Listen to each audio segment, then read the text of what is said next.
our story time. We have two short Bible stories for you today because we want to talk about how God takes care of the things that we need. God provides what we need. What are some things that we need every day? Can you think of anything, Lammy? That's right. We need food to eat every day, don't we? We need food and we need water. We really need clothes to wear, don't we? And we need a roof over our head, a place to live. Some people in this world don't have much to eat, and some don't even have much of a place to live or even a place to live, and that's sad, isn't it? But God promises that as His people, He will supply our needs. Maybe we don't have everything that we want to eat. That doesn't mean that we're going to starve, though, does it? Maybe we would rather have chicken nuggets or pizza to eat all the time. And sometimes our parents want us to eat other things that are healthy. But God does supply what we need whenever we trust Him, and when we give to Him, He rewards us by supplying our needs. In Philippians chapter 4, verse 19, that's what this verse says. My God shall supply all your needs. So we don't have to worry about having food to eat or clothes to wear. If we're trusting God, He's going to take care of us, right? Well, this story is in Exodus, from Exodus chapter 16, and it's called Food from Heaven. And here the Israelites are, they're complaining to Moses because they don't have the food that they had when they were in Egypt. Kind of like when we want chicken nuggets or we want pizza and our mom and dad says, no, you have to eat this. It's healthier and that's what we're eating tonight. And we don't like that, but we have to be happy with what we have, don't we, Lammy? Well, that's what the Israelites were doing. They were complaining because they didn't have the food that they had in Egypt. Well, God was taking care of them, though. He sent them quail, which is a type of bird. Here they are. They've cooked it and they're going to eat it. And not only did He supply quail for them to eat, but He also supplies something called manna. Here they are gathering the manna. It was a type of seed that they used to make bread. And this says that the bread tasted like honey, so it was sweet.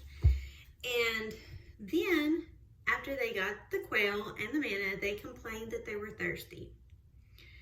So Moses asked God what to do, and God said, hit the rock with your staff, or his rod that he's holding. So Moses did, and when he did, water came out of the rock. Isn't that crazy? Just like a waterfall out of that rock where no water had been before. So while they were in the desert for a very long time, years and years, the Israelites never went hungry or thirsty again. They may have gotten tired of what they were eating, and I'm sure we would get tired of eating the same thing every day, but at least that they had something to eat, and at least God's taking care of them, right?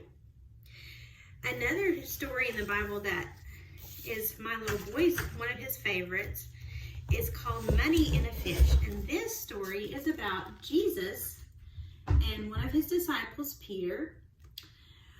A man had come to Peter and said, it's time to pay the temple tax. The temple tax helped to fix up the temple. And so the tax collectors were telling Peter that Jesus needed to pay the temple tax. And Peter said, of course he will. And here they are telling Peter, you need to be paying the temple tax. Jesus needs to pay it. And Jesus said, well, I don't really have to. He told Peter later, he said, I don't really have to because I am the Son of God, but I will pay the tax. So go fishing. Here he is talking to Peter, and he says, when you catch a fish, the first fish that you catch, you will open its mouth and find a coin inside. Take it and give it to the tax collectors, and it will pay for our tax. Now, what would you think if you were fishing and you caught a fish and found a coin inside? That would be pretty neat, wouldn't it? Well, that's what happened to Peter. He did just what Jesus said. He caught a fish, opened its mouth, and found a coin inside. There it is.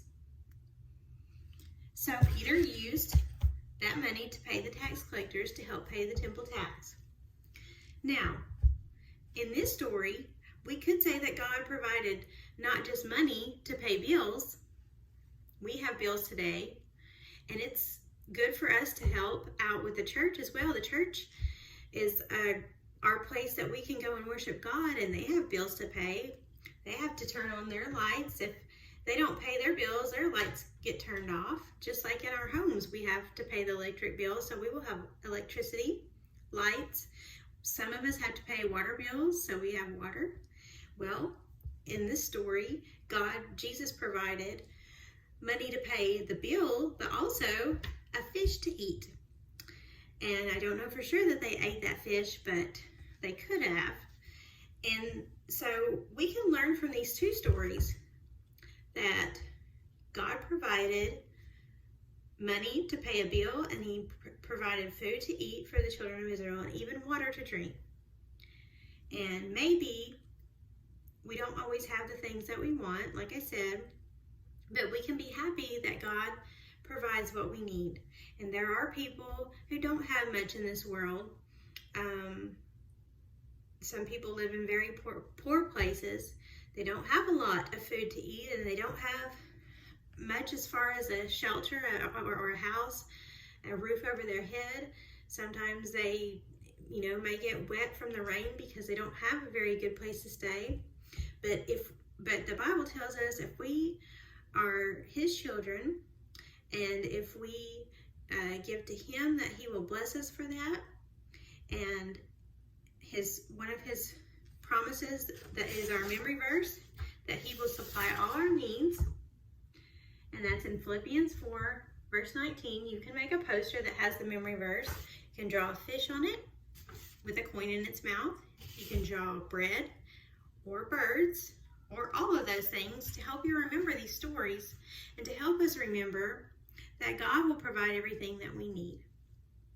Thank you for listening again today, and we'll see you next time. Bye-bye.